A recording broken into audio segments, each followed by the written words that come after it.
Welcome to another edition of Play It Through, and this time around it's Sweet Home, brought to us by Capcom. Now, Sweet Home is a survival horror role-playing game. Now, you may say the survival horror genre really didn't exist yet, and I consider this the granddaddy of survival horror games. Now, it took years later with the Resident Evil series to really coin the term survival horror, but it really started before that with the Alone in the Dark series.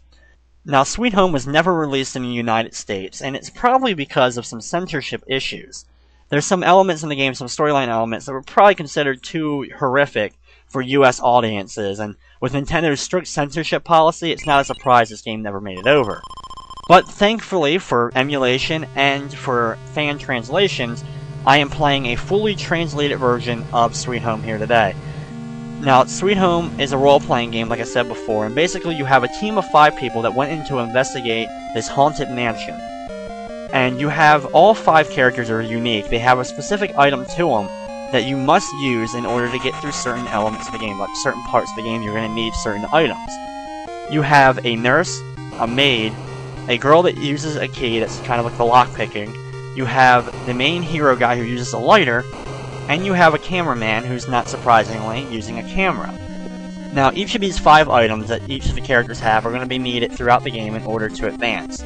And of course, we start off with the introduction. All 5 of the characters arrive at the mansion. You can see each of the characters, and all of a sudden, a door closes behind them, and all of a sudden, all these rocks fall and close and block the door so they can't escape.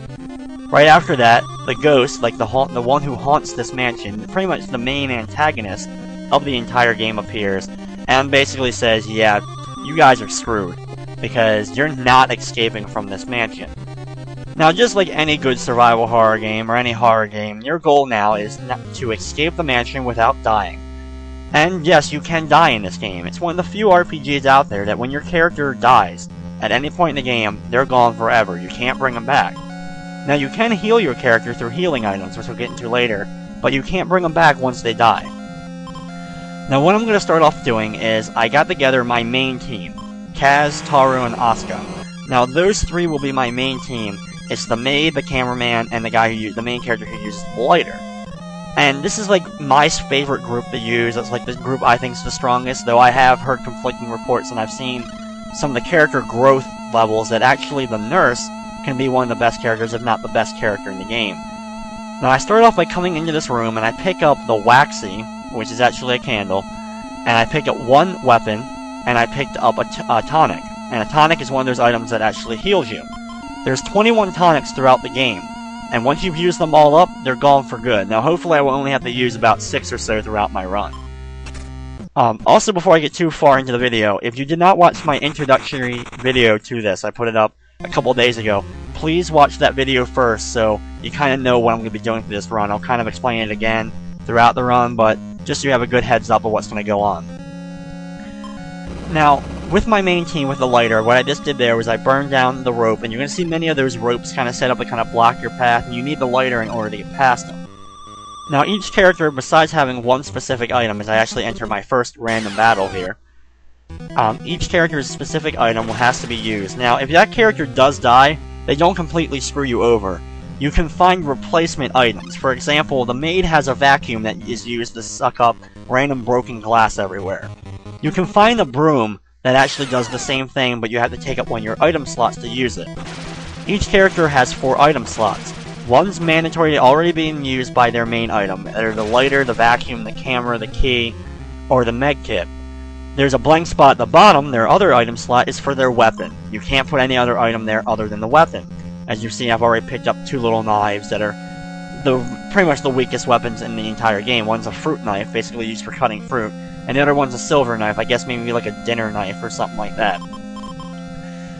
And then you have 2 blank spots that you can use for any of the other items. Right there I just used a piece of wood, a plank of wood, in order to get across this gap. I'm actually going to walk across it with the other characters now, and you're going to see that she's actually falling, and I have to use my team-up move. I team up with her again and actually pull her to safety. That's kind of cool that you have to do that throughout the game several times in order to save your partners from certain things if they get trapped in certain places. Now, I know I've kind of just dove into the game, and I'm going to try to explain it the best I can as I go through it. It's a long game. Of course, it's a role-playing game. All RPGs are usually pretty long. So I have a lot of time to go through, so if you're confused by anything, hopefully I will explain it at some point.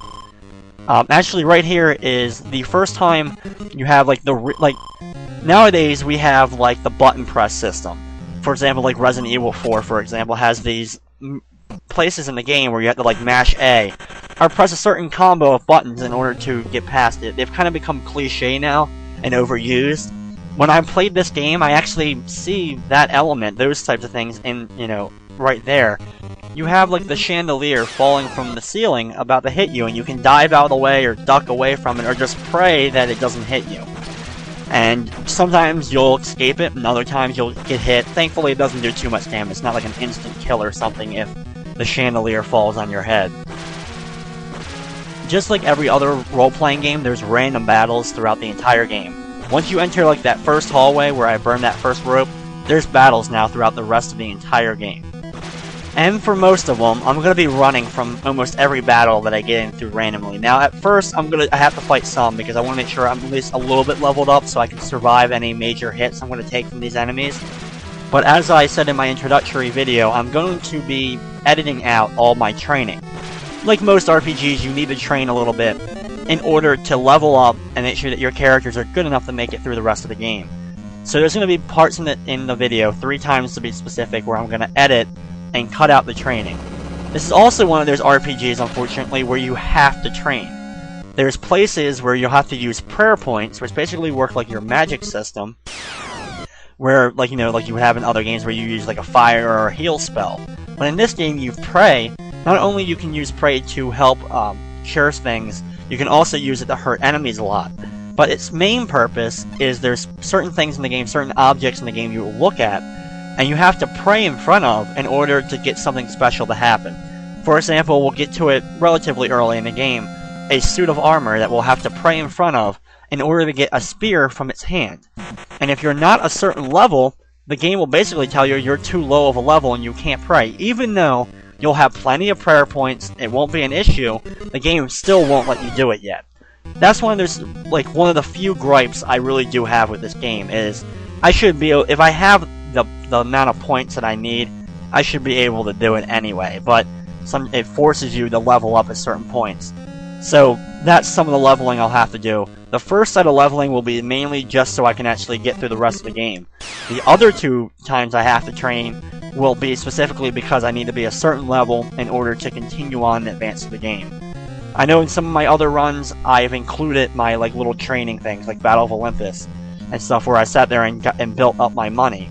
In this game, I thought it was best not to include it, or else it would have added probably an extra hour onto the total playtime. I didn't sit there and train ridiculously, just to make the game really easy. I didn't do anything like that. I did as minimal as I could, just to make sure that I actually could stay alive and get through the game pretty easily. Now, what I just grabbed there, the mallet, one of the first hidden items, it's actually at the top of the table. You have to talk to it, like, go to your items and move the item to get to one of your characters. It's actually kind of hidden there, and you need it in order to get past the rocks that are in the one hallway. I know I've kind of been playing a lot, and I really haven't been explaining what I'm doing, and I apologize for that, but since it is an RPG and there's a lot of details, this isn't your typical RPG. I have a lot to talk about when it comes to just even the gameplay elements of the game. Like I said before, I am just training a little, not really training, but fighting a few of the random battles at first, just to get a couple of initial levels to help me out. Plus, so I don't have to train when I get to that first suit of armor, which I mentioned earlier. Here's another one of those, random real-time action sequences, I guess. I don't know I forget what they're called, but you know what they are in many games nowadays. The new Silent Hill had them, where you had to mash a certain button enough times, or press a certain combo of buttons to get past it. I just used the mallet there in order to get past that rock, in order to enter another hallway. Now, the hallway I'm entering, this is actually coming up soon to the hallway where I'll have that statue. It'll be just a little bit ahead. Now, as for the party system, as you can see, I'm using 2 different parties. A set of 3, I mentioned my main group, Kaz, Taru, and Asuka. The other group of Emi and Akiko, the nurse and the girl who has the key, I keep them separate. Emi's a pretty speedy character and can move around pretty easily, but she's really, really weak. doesn't have a whole lot of health in the end, and she takes a whole lot of damage from moves. You can't increase your character's defense by anything. You can't pick up like a helmet or armor to kind of buff your character up. So unfortunately, because of that, I don't use her a lot.